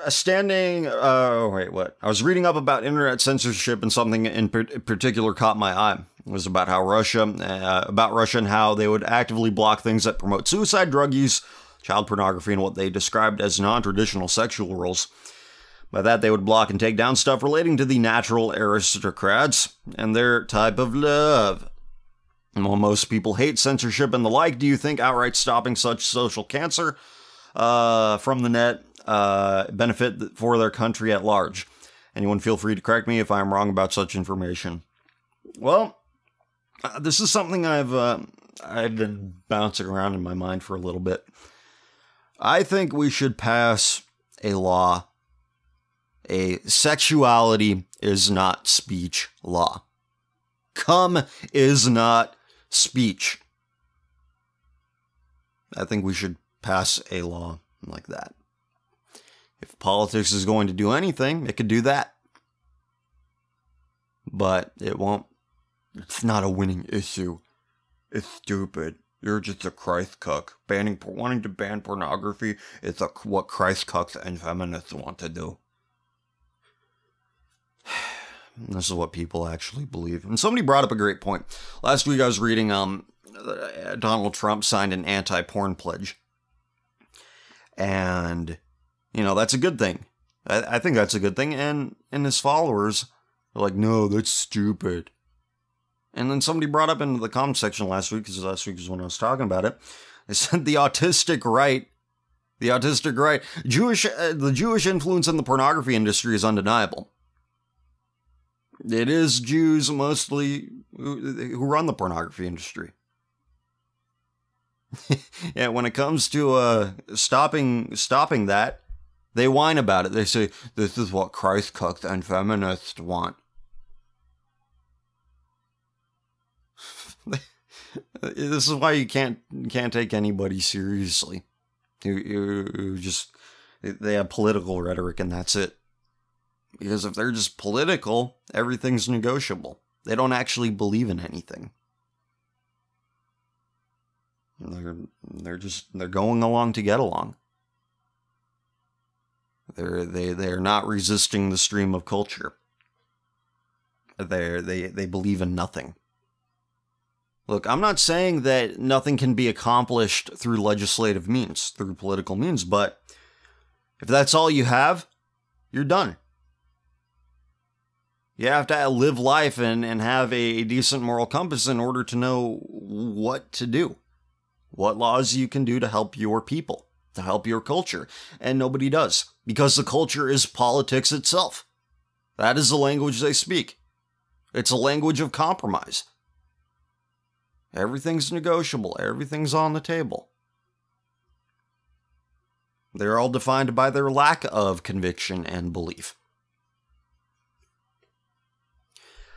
Hey, CF, first I'd like to congratulate you on something that may or may not be your doing. It seems more and more higher names within the esoteric Trumpists are publicly denouncing faggotry and trannies. Perhaps it might be your persistent badgering them about their love/respect for either of them. Can't say I've seen any, but I'll take your word for it based on the various screen caps you posted. Look, I've talked about it a lot. You can go find examples of it yourself of people saying, like, it doesn't matter, it's not a winnable issue. Who cares? They help our movement. They're youthful. Okay, you don't have to look very hard to find that. But yeah, I think you may be having a very positive impact, more so than you have been. And for that, a lot of people thank you, even if they don't realize it yet. Well, I'm not, and they never will. So they'll keep talking their shit about me, and because they're prideful. So, it's like, you know what, whatever. I'm not going to forget. I'll forgive you, but I won't forget. Because I know how principled they are. Really, how principled they're not. Everything's up for negotiation. Oh, as long as you're cool with this, then I guess that's fine. It's like the simplification of culture is the decay of culture. You need to have more than one benchmark, more than one check to cross off, more than one check on your checklist. You need that, and unfortunately, people are just like, well, this one thing, or if that.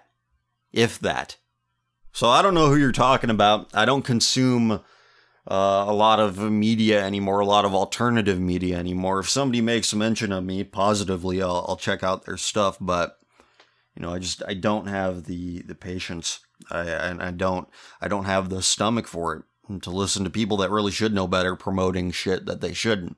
And even if they go back on it, well, it's like, you know, who am I to believe? Which side of their mouth am I supposed to believe? Do you consider yourself an e-pastor? No. Buenos dias and shalom, CF.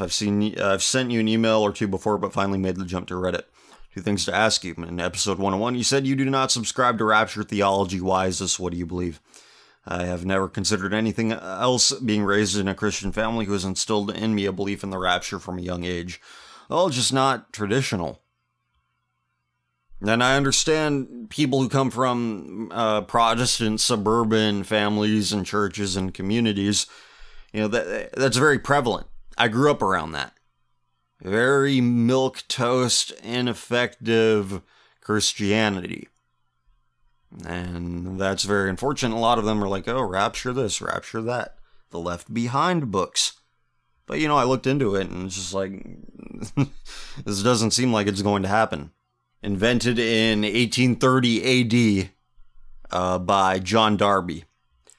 And this is where you get all these idiots who are like, Judgment Day is coming, the end is coming. They'll give a date, and then everybody's like, haha, look at this, Christian said it would happen. That means God's not real. These people are sent by Satan himself to discredit the word of God. So, yeah, it leaves a bad taste in my mouth. Second, do you think politics or policy is entirely a worthless path for man to follow? Not necessarily like high office, but like staffers or maybe local office. Well, if you're doing well, if you're doing good within these institutions, I don't see a problem with it. Thank you for taking time to answer these and for the influence you had in helping me turn my life around. May God bless you, CF. God bless you as well. Hey, CF, I notice you rightfully call out Amazing Atheist as a sodomite, that we shouldn't think highly of him just because he has decent opinions on feminists and SJWs. He has also said it would be unprofessional to speak too negatively about Sargon of Akkad. I'm not sure if you're aware, but he responds to an imam who calls for nonviolence by saying Islam is culturally inferior because it won't accept sodomites. Here's a direct link to the audio in question. Being a sodomite apologist is at least as bad as actually being a sodomite, so I was wondering what the principal difference is. My apologies if I've misrepresented your position, God bless. Well, I vaguely remember what I said, and I don't remember the context. I don't quite remember what the question was that led me to answer a question about Sargon of Akkad. But look, the fundamental difference is this. The amazing atheist, TJ, was sexually preying on a mentally retarded girl. And this is in addition to his countless transgressions. I remember reading his Encyclopedia Dramatica article back in the day, and they posted a quote that apparently was from him. And he said something like, a penis is the least harmful thing a priest could put into your child. Could anybody say, does anybody have anything in mind that you could say that is worse than that? So from every conceivable angle, every conceivable moral angle, TJ is a piece of shit. That is a fact. That's a lot different than having a stupid opinion on sodomy. And yeah, now I'm starting to remember what I meant. Being unprofessional by starting shit with people who I might disagree with. I don't have any interest in maintaining public feuds or starting public feuds with people. Saying things that people may have said and talking about things that people have done, because the amazing atheist has admitted to taking advantage of this retarded girl sexually. So yeah, that's what he did. That's a fact. It's a lot different than starting shit just for the sake of starting shit. Hey, see, I've just came across this video. This is a very long video, so I'll just let you know what happens. Essentially, so-called Christians blatantly throwing away scripture, sharing trite statements such as LGBT rights or human rights, and telling lovely stories of going to restaurants owned by lesbians and other such nonsense. Yeah, that's what Jesus said. You shall base your opinion on the sodomite based on how nice their restaurants are. Like a previous commenter said, these aren't Christians, and they're too cowardly to call themselves atheists. They're lukewarm. It's just another aspect. It's like a hipster thing, like we were talking about earlier. It's a hipster thing. They adopt the aesthetics of it. They're like, oh yes, I'm this. Just for the image of it. Like, oh, you're more interesting because of that. That's the only reason they do it. Because if they actually believed it, nobody would find them that interesting. Nobody would fetishize their aesthetic. They wouldn't fetishize their own aesthetic if they actually believed it and talked about it and took it to heart. So for them, it's a fashion accessory. It's religion as a fashion accessory. This whole channel, in fact, is an exercise of corrupting scripture and corrupting God. Not really a question, but just wanted to show this and get your thoughts on these Christians. Well, we already talked about that. And I don't have to watch a video to tell you what they are. Again, they're using religion as a fashion accessory. Like when it comes down to it, when you start getting into the application of scripture, they're just like, we're not going to do that because it contradicts what the world teaches about X, Y, and Z. So no, it's not they're not true Christians, they're not Christians. Well, CF, what are your thoughts on the burgeoning selfie culture, or to put it in other words, the rampant narcissism that seems to have taken quite a hold on regular folk? To be more specific, what exactly do you believe is the root cause for this cultural phenomenon? I mean, looking attractive in the eyes of your peers is hardly breaking new ground, but it seems as if this obsession was previously relegated to the upper echelons of society, as in those of the aristocrats' ilk. You know, the patrons of self-portraits and other works stemming from one's own vanity. I can't think of anyone in my life under 60 who doesn't have an Instagram or Snapchat posting some of the most benign and vapid shit. It would be easy to just place the blame on a general lack of faith in God among the populace, but I think there's a bit more to consider. I would posit that the unprecedented ease of access to a certain tech, camera, internet, etc., may be the principal catalyst, and things just spiraled out of control from there. Just something that has left me perplexed for some time. Well, I mean, you could place the blame on a general lack of faith in God. I think that is the underlying issue, that People are not content to live life and enjoy life's blessings on their own merit. They think, oh crap, I'm experiencing this small little blessing that has been bestowed upon me. I better share it with everybody to prove that it actually happened. Let's use a more crass example. It's like with video games and achievements.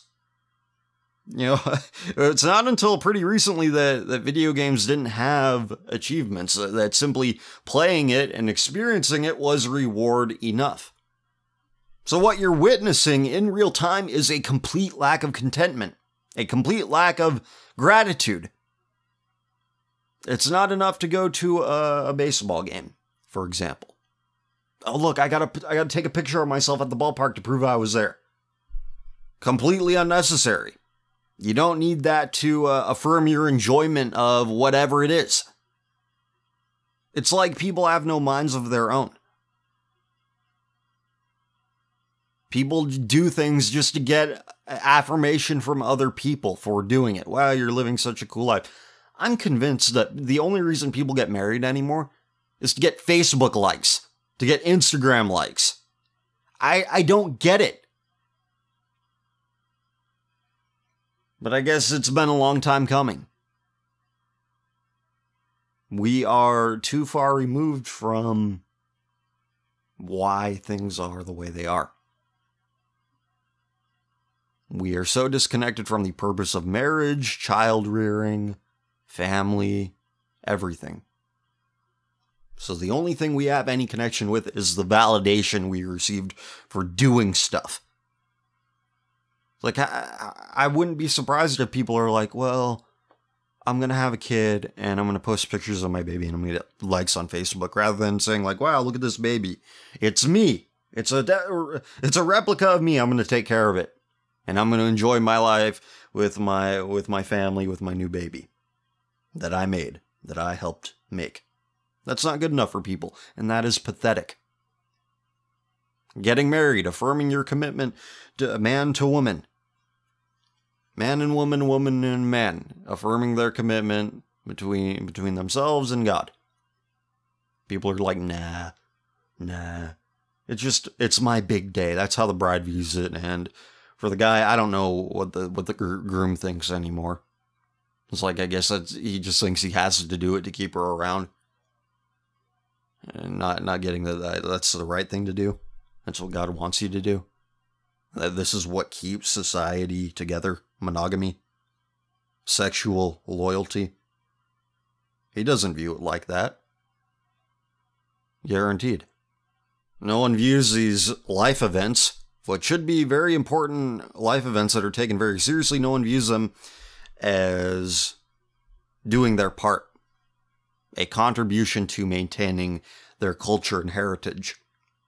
They just view it as, oh look, I get the big day, I get the attention. Haha, I'm the bride, you aren't. Look at all you girls who aren't getting married today, you aren't. That's a lot of people. That's how a lot of women think, unfortunately. It's very upsetting.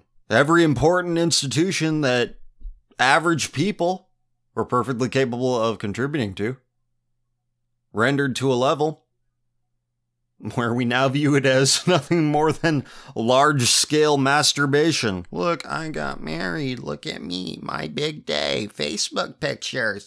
Instagram pictures. That describes it. We're a bunch of chronic masturbators. We are a society of chronic masturbators. That's it. I just thought of that. Everything is repurposed for our own trivial purposes, for our instant gratification. And I'll finish that question with the reply you received to it. It says, well, since they have no deity to look up to and place their spirit in, the only thing they can worship is themselves. For their own mortal bodies are the only things they know for certain are real, thus idolizing themselves.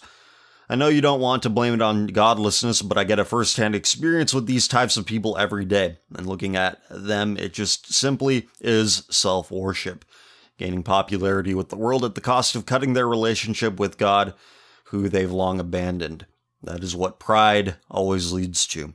hedonistic narcissism as they try to make reality a film or novel, with them being the main character who gets all the attention they crave.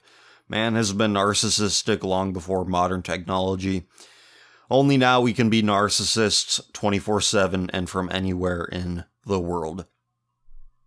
Recently, I decided to resume my spiritual journey. I have accepted Christ as our Lord and Savior and am moved by his sacrifice. Still have some issues about going to church, seeing how I'm from a Catholic country where one is expected to worship Our Lady of Fatima, and Bible study that I'm doing on my own makes me more and more suspicious of the Marian cult. Satan is a deceiver after all, and certainly it would not be beneath him to impersonate the Blessed Mother of our Lord. The other denominational churches around me are a bit sketchy too, and moreover lack the awe-inspiring architecture of the Catholic temples. Do you think that it's alright for me to just continue reading and studying the Bible on my own and pray to him for salvation? What do you suggest I do? On a semi-related note, I've been listening to a number of Protestant preachers because of my newfound aversion to the Marian cult, and came across a number of these evangelical preachers that seem only to excuse upon evangelize Israel. This seemed a bit strange to me, so I decided to invest time to understand it, and it seems that for them, Israel is the realization of our Lord's prophecy in the book of Revelation. While I can certainly empathize with wanting Christ to descend upon the earth and cleanse it of degeneracy, if this is really the prophetic destiny of Israel, is it ethical for any Christians to support this disgusting, violent, and racist apartheid state? Is it a duty? I don't think that saying that God has a plan for the Jewish people is enough of a reason for me to support Israel. Surely the same argument is also true of Satan, but these evangelicals seem so staunch on this issue it almost sounds like a death cult, much like accelerationist Clintonites, to be honest. What's your take on this? I hope you're doing well. Well, first of all, what I suggest you do is keep reading the Bible and just keep looking for decent churches. That's all you can do, and, seek fellowship with your fellow Christians online like you did here. And the Israel question is something that's very important because what these evangelical preachers, like you put it, what they don't understand willfully, I think they're being paid by people to put this misinformation out there, is that when God talks about Israel, he's not talking about a nation state that was founded in the 20th century. When God says Israel, he's talking about his church. And his church made up of his elect, the Israel of God. It does not refer to a geographic location. And it does not need, and a specific nation state does not need to exist for that Israel of God to exist. So they are completely wrong. Do not believe these Zionist lies, and pray for those who believe those lies. Pray for them that the truth shall deliver them away from these, like you put it, death cults. Hello, fellow Goyim, or hola, fellow Goyim. I've been struggling to keep my vice at bay. That being porn and masturbation. I have tried quite a few things, but I haven't been able to kick it. What should I do? Look, I get this question more often than I'd like, and I really wish you'd just use your own imagination instead of asking somebody like me. Use internet in public. Use computers in public. All right, keep it out of your bedroom. Keep it out anywhere where you have some privacy. Keep the computer away from there. There you go. There's a practical thing. And here's a good comment that you received in reply. Pornography is the symbolic degradation of white women, and what's worse, you are satisfying yourself to it while some greasy kike makes money at both your expense. Do you not see this? This is an act of war. Your enemies are literally dancing over the spiritual corpse of the people they have conquered. They are defiling the women and humiliating the men. This is what you are participating in. If you have any dignity left, you must be able to see this, and if you do not see it, you must revolt against it. Well, yeah, like that comment I was talking about said, the pornography industry is heavily Jewish. That's where most of the money goes. That's where most of the money comes from. So there you go. There's a political reason not to support it, and another reply you received: go to church. Yeah, that's another one. So yeah, you have a practical one, a practical reason, a political reason, or a practical method, political method, in stopping your vice. So there you have it. And I'm really sick of receiving that question, by the way.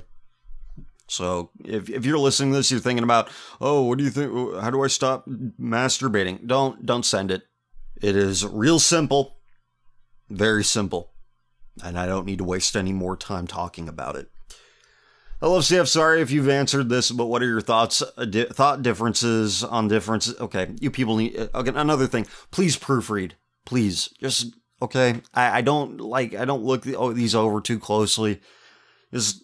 If you're going to take the time to write, take the time, especially in a short question, okay? It makes you sound stupid, alright? I stumble enough as it is. Just help me out a little bit. Hello, CF. Sorry if you've answered this, but what are your thoughts, differences on the... Okay, thoughts on differences on the ages of males, of male and females in relationships. Should the difference be small, 1 to 3 years, or have a limit maybe at 5 or 6 years? Just want to know your thoughts. Also, can a relationship work if the female is older, or should the man be older? Well, ideally the man should be older, but you know, they can work if the age difference isn't so big, if it's like a year or maybe a couple months. The female's just slightly older. Yeah, I can see how that would work, but yeah, generally you would want the man to be older than the lady. But again, 1 year, 6 years, yeah, that's not a huge difference. It's not like you'd look at somebody strange if it was like a 30-year-old guy and a 24-year-old girl. Wouldn't be that strange to me. Again, this is something that isn't that big of a deal. I mean, last week we had a question where it's like this 20-year-old's getting taken advantage of by this 26-year-old junkie who's a lady, and, you know, that is, yeah, something like that is just ridiculous. You know, if somebody's broken, somebody's taking advantage of somebody else, because somebody in that situation is naive by virtue of their age, it's just not a good way to go, but, yeah. Really, we're talking about spiritual compatibility here, not oh, you were born the same year as me? Cool. We must be the same. Or like, you were born the year after me? Cool. You know, that a couple of years is not going to affect things significantly. It's really it's the meeting of the souls is what we're talking about here. And if they're not in tune, if they're not aligned, if they do not want the same thing, if they're not virtuous, it's going to end badly regardless of the age difference. Yo, Senior Filth, Gene, how do you deal with the social ostracism of your views? Lately it's been pissing me off since I try not to think about my friends' opinions, but I'm constantly reminded that they are basically toned-down walking versions of Tumblrista's videos. What advice would you give to a 16-year-old you and a 16-year-old now? God bless, please keep up the great work. Well, I didn't have the problems that you're having. You know, you're friends with these cum-obsessed retards. Didn't really have that problem, thankfully. But look, I've answered this before. You're at an age where nobody's going to listen to you. Their minds are made up, they're prideful. Young people are just, they can be nice, but more often than not, they're shitheads. They're hard-headed shitheads who only listen to cool people. And they think cool is people who take it up the ass and people who drink jizz. That's who they think are cool. You're not going to get them to listen to you. It's a waste of time and energy to think that you can change their mind at this stage of the game, so don't torture yourself. As for advice to 16-year-old me, quit playing guitar, quit playing video games, and go take car repair classes at a community college. Much better way to spend your time. And as for a 16-year-old now, I'd give the same advice. Quit wasting your time, go do something. Would you be a guest on the Alex Jones Show if given a chance? If it wasn't like... Honestly, I get the impression that if I were to appear as a guest on a show like that, it'd just be like, well, there are more important issues than what you talk about. Which, as I've said before, is just a code word for, I don't view this as an issue. In fact, I view this as a positive thing, and I'm going to do everything I can to undermine your efforts in solving this problem that I think is lesser, even though, you know, all my actions betray those words. You know, it's a lesser issue. No, you just don't think it's an issue at all. And you're going to undermine people who do. That's it. Also, the other day I went to the beach in LA with my family and my sister's friend, whose husband is in the army. The noon before we drove them back to LAX, we walked around Hollywood Boulevard. There I saw a homeless white guy with grids sores and a rainbow tattoo on his neck, a homeless black woman pissing into a public drinking fountain, and a full burqa Muslim woman, about which my father made a suicide bomb joke. It certainly was an eventful day in the great SoCal megalopolis. The only good thing I saw was a street preacher with one of those repent signs. I only wish I could have shook his hand. a homeless white guy with grid sores, HIV sores, STD sores, and a rainbow tattoo on his neck. That's nothing more American than that. Fantastic. I see. I'll cut right to the chase, and I hope you're still reading this by the time I post it. Actually, let me lock the thread. I forgot to lock it. I hope nobody submitted a thread since I was recording this. Okay. It's insane to really be typing this, to be honest, but a while back I commented about my beliefs in my life in general. About how I didn't believe in heaven or hell, and that I believed in following God without worrying about the afterlife. I told you about abusing drugs and enjoying reality. Abusing drugs and enjoying reality while not worrying about the divine. You responded with the quote, "Those who love their life will lose it," which I didn't know how to respond or even really know what you meant. Again, I'm adding words because there's some missing. I still was researching God and religion afterwards and trying to follow it and better myself. But one day my girlfriend of 2.5 years told me she didn't have any feelings for me. That she just started feeling this and it wasn't my fault. Needless to say, I was devastated, and I had been researching engineering for the past 2 years for the hope of creating a family with her. Something both of us deeply wanted up until a few weeks ago. I felt a constant pain, fear, and sadness knowing that the woman I loved may be gone from my life. She's the only person that was really under my skin that I trusted, all gone. I really realized that I had become a materialist. While overloading myself with engineering classes, I had neglected her. I had ignored her messages in times of need for classes, and because of that, she felt worthless. A feeling I've come to know very well. She's a good human being, though, and has talked to me throughout this pain and wants to work with me to bring these feelings back. She doesn't think of me as disposable, and I really cherish that fact. I think this may be what you really mean by the material, because in the end, none of this matters. Everything I learned will one day turn to dust with my body, as will whatever relics I erect. What matters is what her and I shared together, the bonds we created, and how we tackled our problems. I never lost faith in God during this, and I probably never will after this. I hope and pray that whatever caused this within her can forgive me and let me learn from my experiences, because it wasn't right what I did. None of it was. When I was too self-obsessed to really see that the one person that was a cornerstone to my future had been experiencing this pain alone. I can't say that I've repented. Only time will really show the truth in that matter. But I want the chance to take those steps and build a better future as a better person from it. Or rather, just a future and as a better person from it. I hope you find this as interesting as I did, CF. Thanks for taking the time to read it. If you do happen to have already read these comments, I'll repost it in the next one. God bless. People want to be taken care of. Emotionally, first and foremost, really.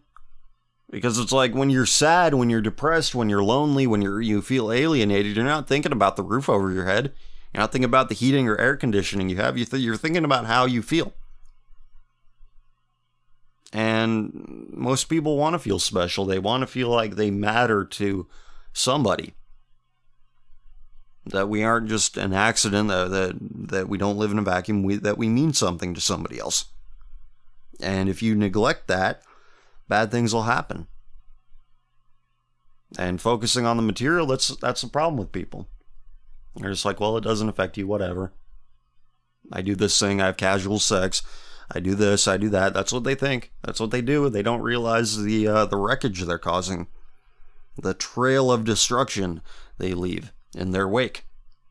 Now, that's an extreme example, but a common one, and one that is seemingly not common to you, so you don't fall under that jurisdiction, but it remains the same. People have emotional needs, and they need to be taken care of. And I hope you've learned some important lessons from all of this.